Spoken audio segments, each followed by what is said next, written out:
students will often make a blanket statement like, I don't eat vegetables, or I don't eat fruit, or I don't drink milk.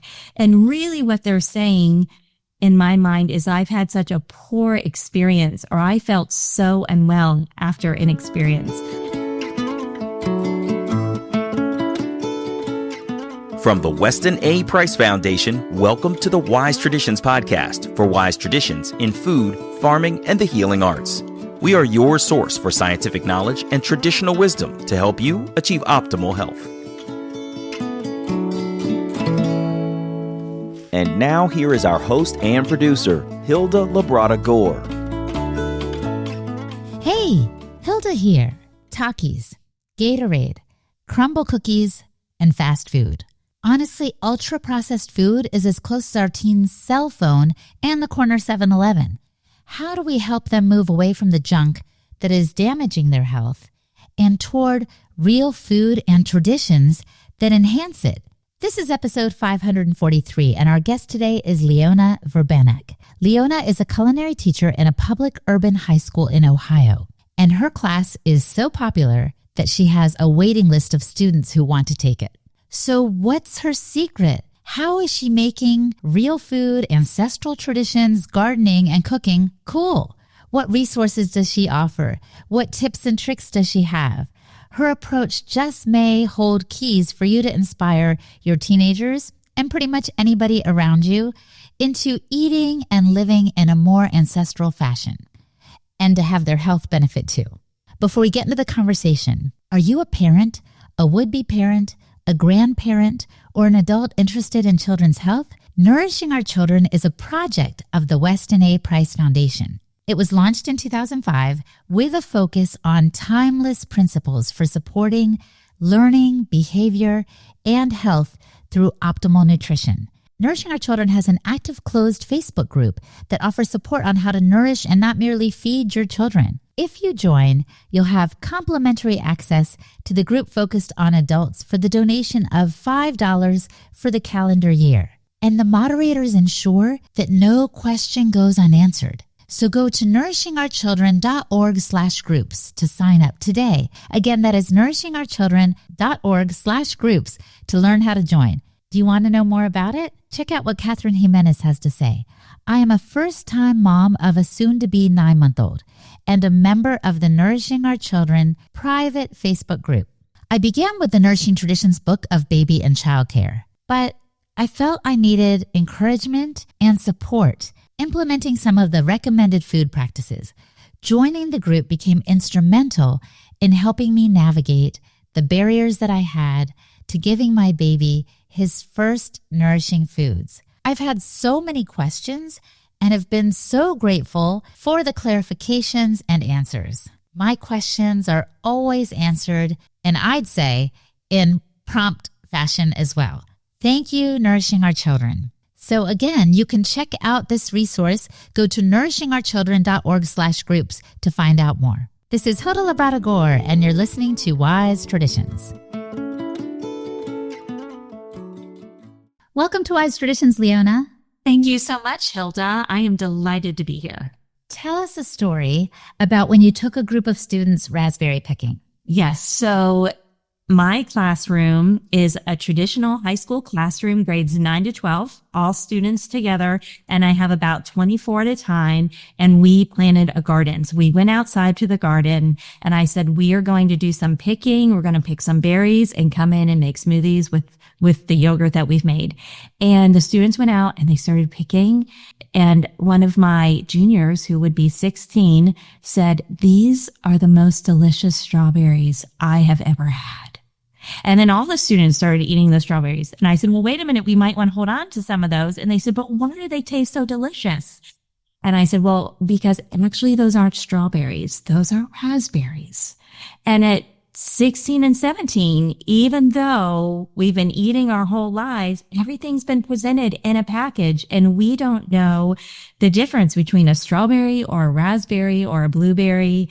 And the list just goes on and on. So we really enjoy in our class looking at whole food, tasting whole foods, and just trying everything. So I love that they are learning what real food is. Absolutely. And I remember spending some time with some kids in the inner city here in DC, and a lot of them thought meat just really came on a styrofoam tray covered with plastic, but they didn't know its origin too. So do you find kids learning about those sorts of things as well? Absolutely. We will take a shoulder roast of pork and braise it. They just will be very afraid and concerned about meat on the bone. So it is a little bit difficult to come to culinary class because Miss V is going to really stretch your horizons. And the students might say, oh, we didn't trust you at first, Miss V, but now everything is so delicious. So once they start tasting, it's all good. But before that, especially meat can be very intimidating. What do you do to build that trust, Leona? We just work a little bit at a time. When the students come in, I do say to them, this will be challenging to most of you. We might have to think in our own bodies and in our own brains. Am I sensitive? Do I have thoughts about food? Can I stop and consider what I'm being presented with? I said, and then I would like for you to embrace every edible opportunity with optimism.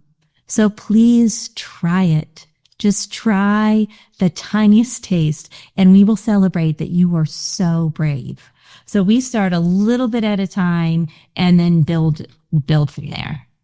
Embrace every edible opportunity with enthusiasm. I love that phrase. Yes, like just try it. Just if we can get over the hurdle and just try it, we will probably love it. What are some of the preconceptions that you were alluding to that students come into the classroom with when it comes to food? Most students come in thinking that they should be a vegetarian, that it would be better for the earth if we were all vegetarians or vegans. They come in afraid of touching or working with raw meat. Even aside from that issue, that's just like a separate sensory issue that they seem to struggle with. And a lot of them have very limited experiences just with a palate. And so it can be the smells and flavors can truly almost be overwhelming on some days. So I would say multifaceted that they're working through all kinds of issues just to connect with food. So I am very proud of them when they are so brave. And you said, as I understand it, that you work in a food insecure community. What does that look like and what does that mean? So what that means is that in our community, we might have lower socioeconomic income combined with a lack of public transportation, and groceries more than a mile to 2 miles to 5 miles away. So truly to connect with food, my students need to go the distance. I am so thankful to say that my community is growing and we now have since I started, a farmer's market, which is twice a week. And we have a butcher in our town now. So we are growing. The community is growing, but there is a lack of fresh food on a daily basis.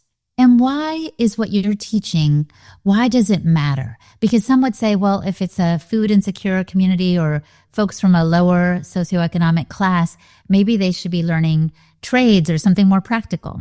Yes. So I grew up in the town where I teach and I love my town and the people, but I know from having lived here my entire life that we do have a higher than average rate of obesity and need for mental health services. There are ways that my community is struggling. And I believe with my whole heart that nutrient-dense food is one of the ways we can start to address the needs in our community. So I believe that if my students can connect with food and take what they're learning home and then teach their younger sisters, and maybe a parent or a guardian can learn, that we can have massive amounts of change, which excites me. And I base this theory on the work of Dr. Drew Ramsey, who wrote a book called Eat to Beat Depression. And so I read his book and I said, I'm going to go with this. We don't have to change everything. We can just start with these small changes and they will grow and grow and grow. So that's why I believe that this is so important, because our community needs health and wellness. Yes, like kids can't pursue dreams if they're too tired to get out of bed, right? Or if they're depressed or obese, that's going to hinder where they might end up in life. Yes, absolutely. There are days when I come into school and I will look into the classrooms and so many students just have their heads down. They look lethargic. They look tired. And, people always talk about students being kind of angry or have a lot of angst or, oh, they're just teenagers. But I find that when they are fed and hydrated, they are the most beautiful, curious, engaged people. So it can be truly like an instantaneous change or pick me up to have good food. Yeah. That must be so encouraging to witness. Can you tell us a story of a child where you might have seen that kind of turnaround from maybe an aggressive or lethargic student to an enthusiastic one? Yes, my favorite, named Shay, was a transient student. We do have a high rate of students who are transient or homeless or under the care of a guardian. And he was just the best boy, but so tired and a big, strong young man. And so he would say, "Oh, Miss V, I'm so tired today," or I'm just feeling angry today. And we keep an herb garden outside. And so I would just start to say, "Shay, go get what you need from the herb garden and I'll put some hot water on and you can come back in and have some tea and we'll put some salt in it and we'll get you hydrated." And so he would go out and he might choose peppermint if he wanted picked up or chamomile if he wanted to calm down, but he knew what he needed based on our class. And so he would go out for about a week and then every semester he would come back until he graduated. Like, I still love him so much that he would say, "It's a new semester and I just need my tea and I need to be hydrated and I need to think clearly. And this is where I'm going to get what I need." And so I know that he carries that with him now throughout life, that when things are hard, it just truly helps to hydrate the body.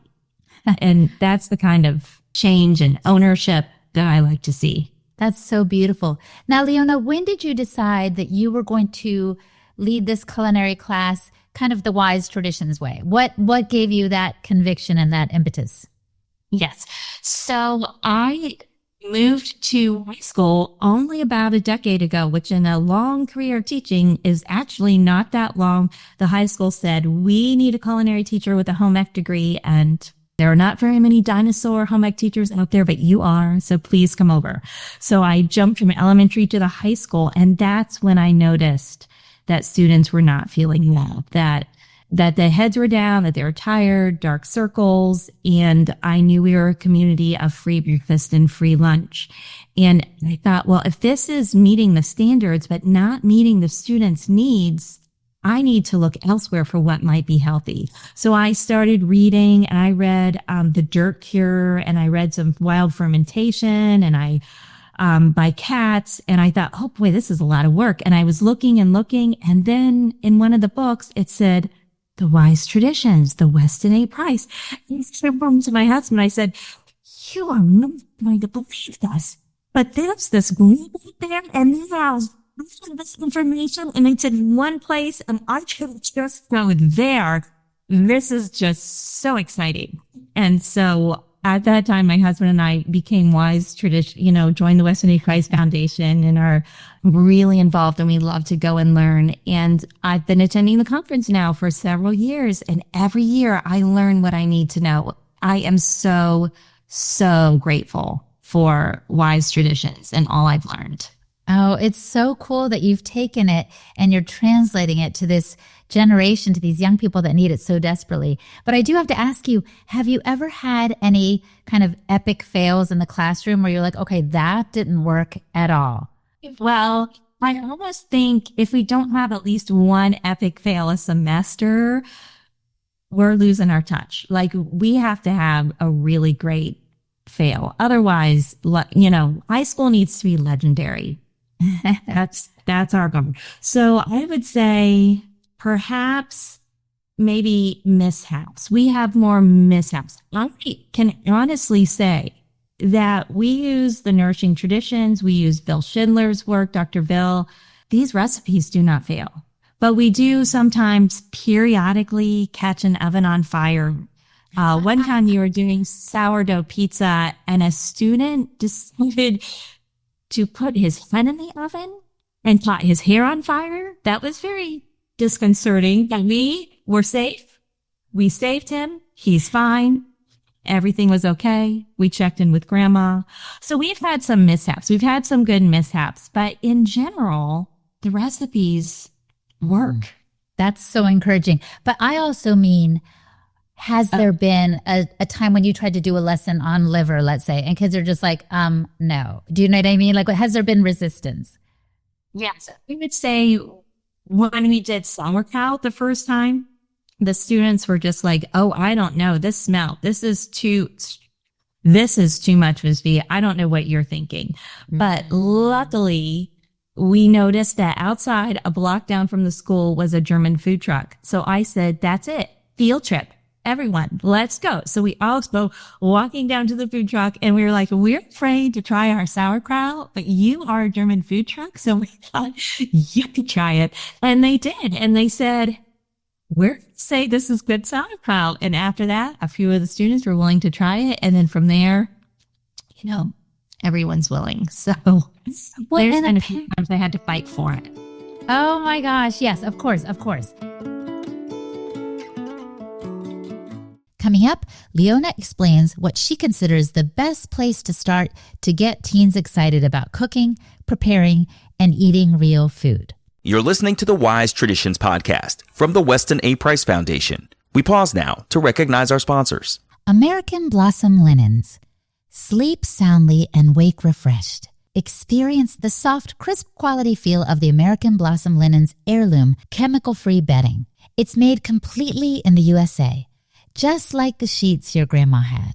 American Blossom Linens is made by Thomaston Mills, a family-owned bedding manufacturer. And then they've been making products since 1898. Their cotton is custom grown in the U.S., spun, woven, finished, sewn, and packaged right here by your friends and neighbors. Check out their sheets, towels, blankets, quilts. They've got so much. Pillows, duvets, duvet inserts, baby blankets, and crib sheets, all made in the U.S. from cotton and wool, natural fibers that greatly enhance your sleep experience. Foreign sheets made of synthetic fibers and filled with chemicals travel over 8,000 miles sometimes to get to you, which is no good for you or the environment.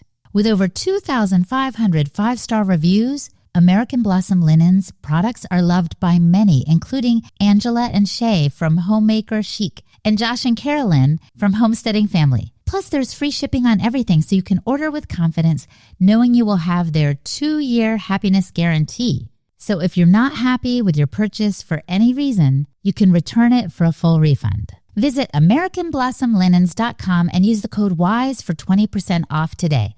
Again, that's AmericanBlossomLinens.com and use the code word WISE for 20% off today. And Serious Nutrition. Hey, you know I'm passionate about ancestral health, and that absolutely includes our beloved dogs. Just like us, our four-legged friends are suffering from the displacing foods of modern commerce that Dr. Price noted cause havoc with our health. So how do we get the good stuff into our dogs? Raw diets can be expensive and often cumbersome, but our pups still need that primal nutrition. So help them go wild. And in the wild, dogs eat liver first, by the way, plus wild grasses and even mineral-rich clay. So how do we reawaken the wolf within them?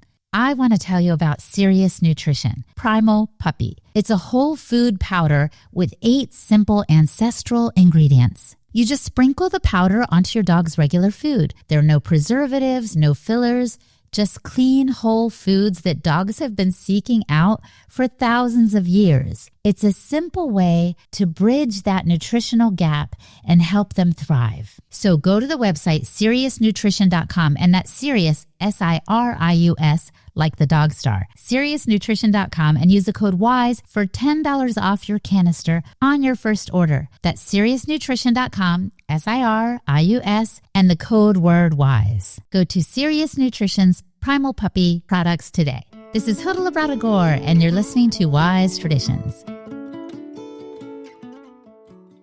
how do you get kids excited about eating or cooking this way that is so unfamiliar to most of them?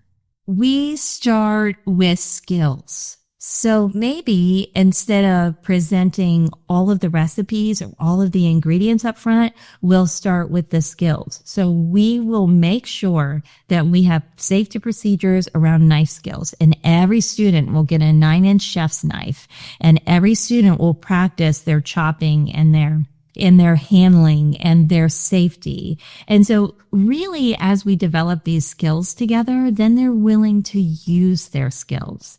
So we'll chop for fermentation, or we'll chop and then we'll bread and use some tallow to make some chicken, and they'll love it. So I think the excitement or the willingness comes with the building of skills. Are we using the mixer? Are we using a dehydrator? Are we using the food processor? Are we just going to stand with our own knife? Students want to chop. They will use their knife the entire period. So I think the excitement comes from letting them own these skills and prepare food in the way that it's been prepared for generations. Yeah, that must be so encouraging to see them empowered with really a life skill. They're going to know their way around the kitchen. They're going to know what a dehydrator does and what, a slow cooker does, I guess. Can you tell us, is there an order in which you present things each semester? Yes. So we start our first is a hydration drink, because when we come to a new semester, usually it's also the beginning of the new sports teams and the band is getting ready to go and everyone's just kind of naturally needing to drink. So we start with the Redmond's Real Salts hydration drinks, and we do an herbal infusion. So we talk about the herbs. Then we move on to our knife skills unit, which honestly is about a week of just practicing handling a knife in all the safety procedures that go with that.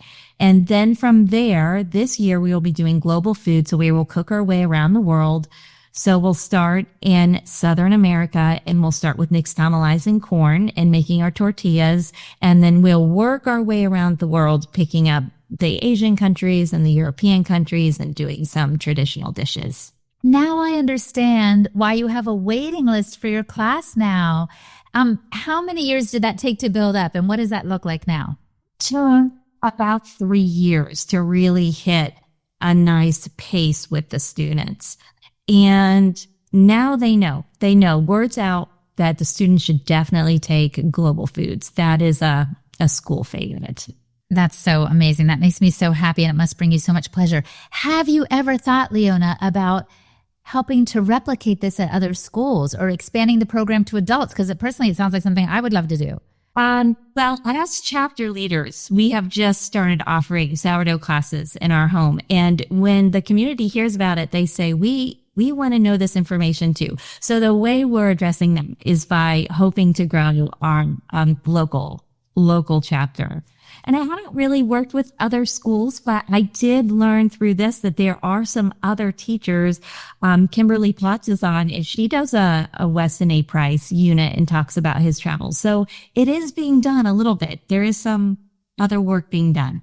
I think some of us are actually afraid sometimes to bring this up in a traditional, like you said, a public school setting, because we're considering that there will be resistance from the administration or maybe parents. Like, I don't know, like it's not only foreign to the students, it's foreign to adults as well. Have you encountered any of that?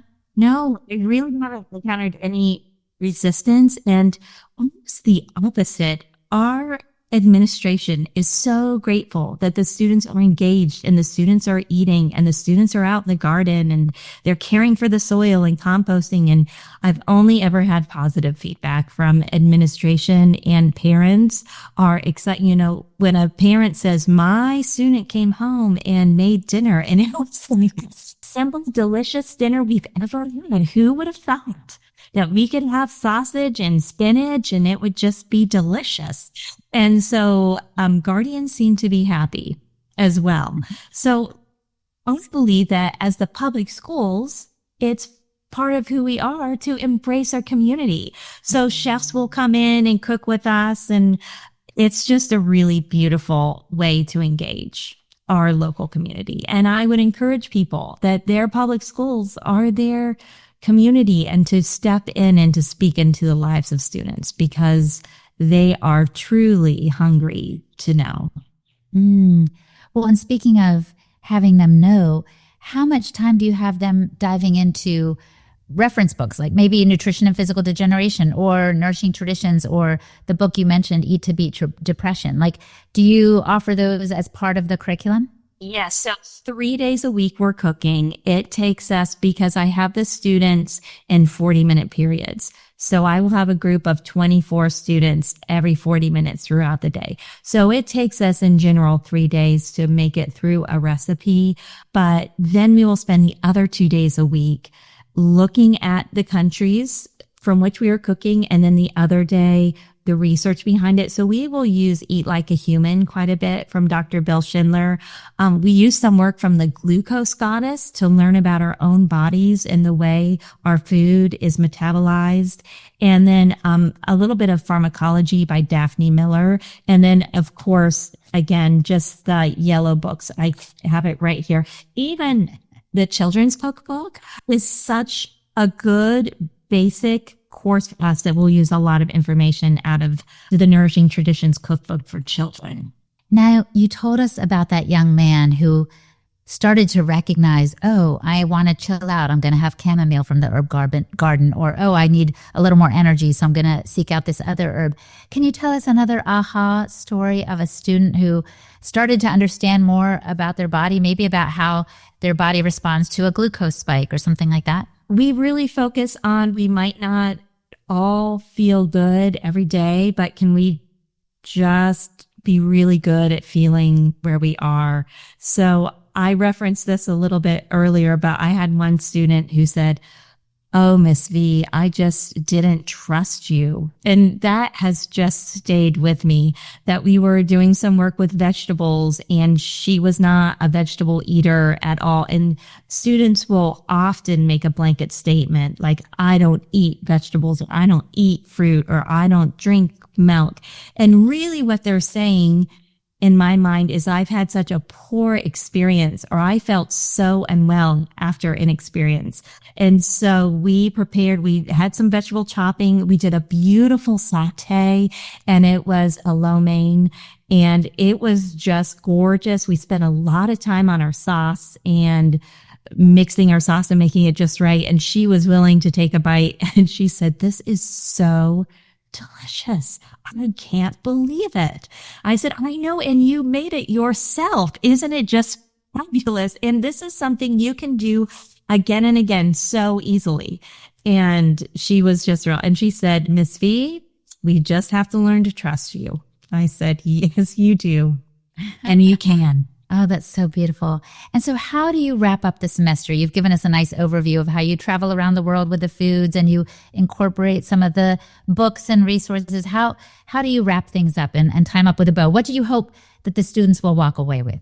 I hope they walk away with curiosity about food. I hope they walk away with so much more of an open mind and an open palate, that they're just willing to continue using their skills. Once they have the skills to chop and dice and saute and ferment, they are set for life if they continue doing it. And some people might say, well, you're in a food insecure community. Why do you focus so much on regenerative, organic, farm fresh, out of reach food?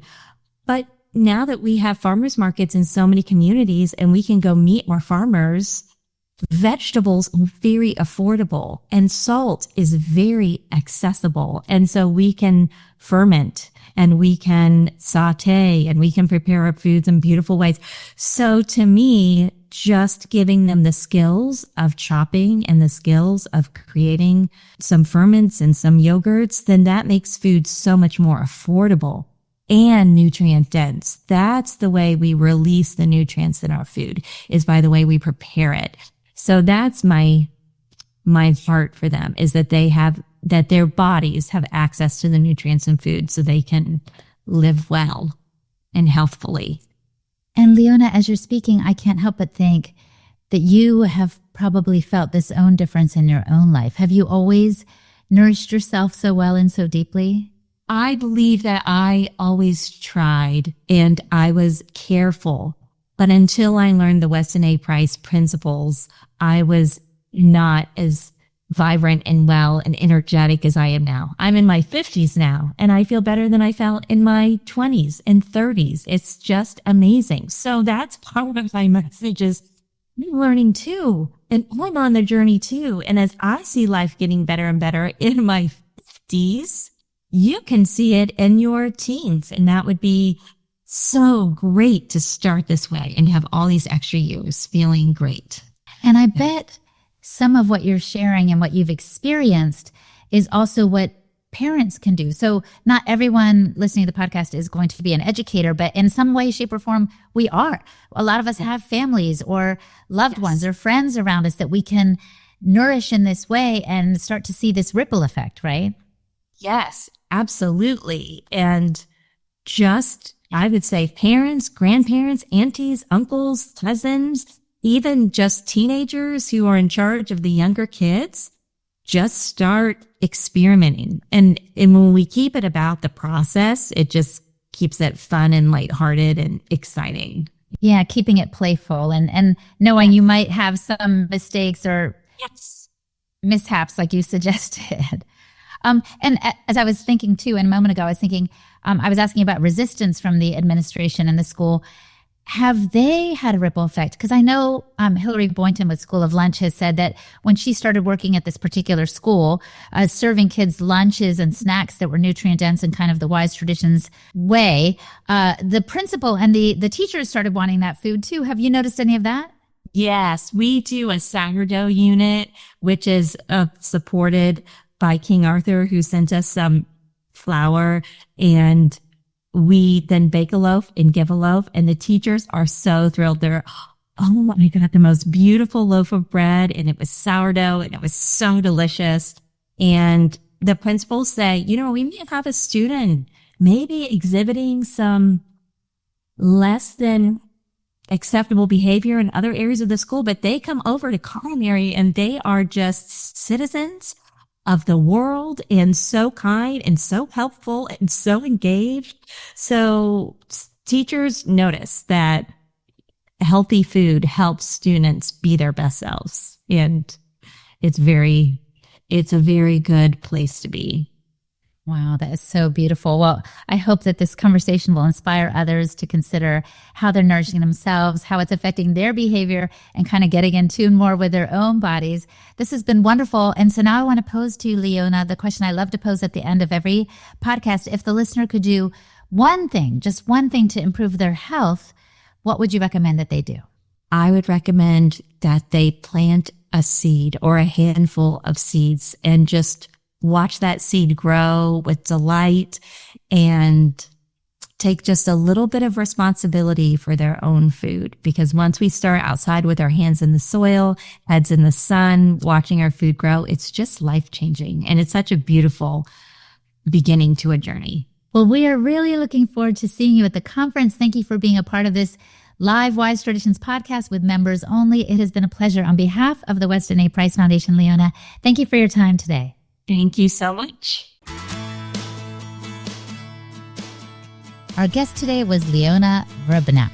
You can find her on Instagram at eat.love.learn. And I am Hilda Labrador, the host and producer of this podcast on behalf of the Weston A. Price Foundation. You can find me at holistichilda.com. And for the transcript for today's episode, visit our website, westonaprice.org, and click on the podcast page. Leona, by the way, is going to be at our Wise Traditions Conference this fall in October. I'm going to be there too, so is Sally Fallon-Morell, a whole slew of amazing speakers and wonderful people who love Wise Traditions. Won't you join us? Go to wisetraditions.org to register today. Hope to see you in October in Salt Lake City, Utah. And thank you so much for listening, my friend. Stay well, and remember to keep your feet on the ground and your face to the sun. On behalf of the Weston A. Price Foundation, thanks for listening. We have many free resources to support you on your health journey. Visit westonaprice.org to find podcasts, articles, videos, and more. You can also find a local chapter near you for help in finding sources of great food. We invite you to support the Foundation's mission of education, research, and activism by becoming a member. Thanks again, and take care. Wise Traditions is a project of the Weston A. Price Foundation for wise traditions in food, farming, and the healing arts.